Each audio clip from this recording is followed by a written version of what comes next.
BC and Alberta premiers at odds over the possibility of a pipeline agreement being announced. Ottawa and Alberta are just reportedly days away from the announcement of a memorandum of understanding on a pipeline to carry Alberta oil to the BC coast.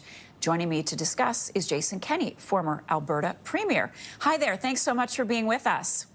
Good to be here. So, if an agreement is in fact signed by the Prime Minister and Premier Smith, where does this leave British Columbia and Premier Eby?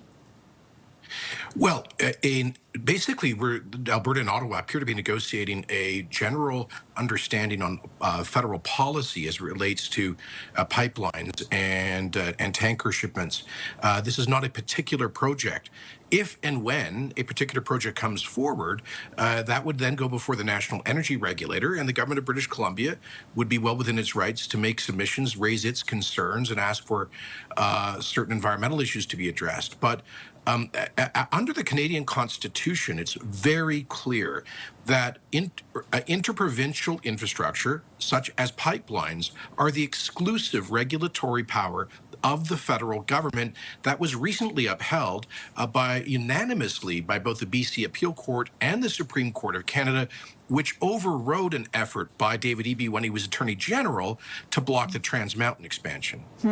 Speaking of Trans Mountain, Eby has suggested that more oil be pumped through Trans Mountain rather than have a new pipeline. What do you make of that? Well, I would support both and. I mean, look, we as a country need to get serious about economic growth, about exports, about diversifying away from the United States, about harnessing our greatest resources and assets, which happen to be our energy assets. Oil exports are by far the largest value of exports from Canada.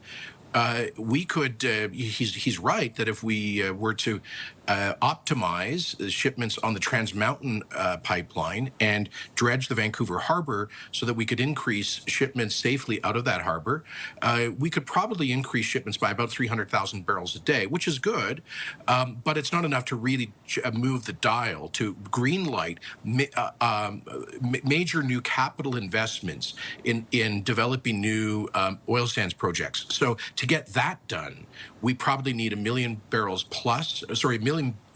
a day plus of additional egress, and that's where a Northwest Pipeline comes in, and/or something like completing the Keystone XL project to the U.S. Gulf Coast. So Alberta would be the proponent of the project. Ultimately, though, Jason, who pays for it? Well, ultimately, shippers pay for it, by which I mean oil companies contract with pipeline companies, midstreamers, they're known as in the industry, to pay a toll to ship their oil through a pipeline. That's exactly what's happening with the TMX. It's true that, unfortunately, because of political and regulatory uncertainty, the government of Canada had to step in to de-risk that, to turn it into a crown corporation. So yes, the feds put up the capital on that, but all of that's being paid back by the shippers, by the oil companies who are shipping their products down there. And if you were to build a million barrel a day pipeline to, let's say, Kitimat, the Northwest BC coast, it would be generating probably at least $25 billion in sales a year. That would generate billions of dollars of tolls to pay for the pipeline infrastructure. So speaking of paying a toll, to use your phrase, could the Prime Minister pay a political toll for siding with Alberta on this one? It appears that he is siding with Alberta on this one. Well, I think what he hopefully is doing is siding with Canada. We've been through decades now of declining productivity. We are now poorer than the poorest of the United States in terms of per capita income. We have every government's running huge deficits. Our population is aging, putting more pressure on healthcare.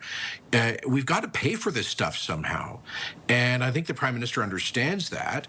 And you're not going to do it without harnessing the largest industries with the greatest value, the greatest products that we produce that are in global demand, and that is our energy.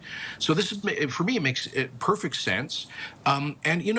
He's been an advocate of one Canadian economy. That's why we built Confederation in 1867, which was to have one continental economy in the northern part of North America.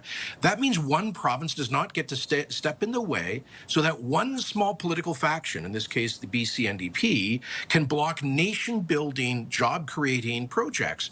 I should just remind you that the majority of British Columbians are pretty consistently showing support for a Northwest Coast pipeline in the polls, and the vast majority of First Nations have become constructive partners in resource projects like this. Jason Kenney is the former Premier of Alberta. Really appreciate you being with us today.